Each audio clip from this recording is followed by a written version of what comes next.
วันนี้วันเสาร์นะอ้วนเนาะวันนี้วันเสาร์นะทางเงิน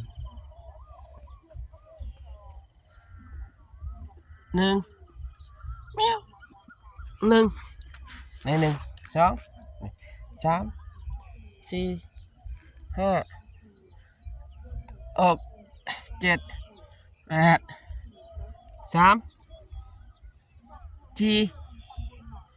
ห้านี่เอาไหมนี่อ่ะขนมเอาไหมขนมเอาไหมเอาไหมเอาขนมไหมเอาขนมไหม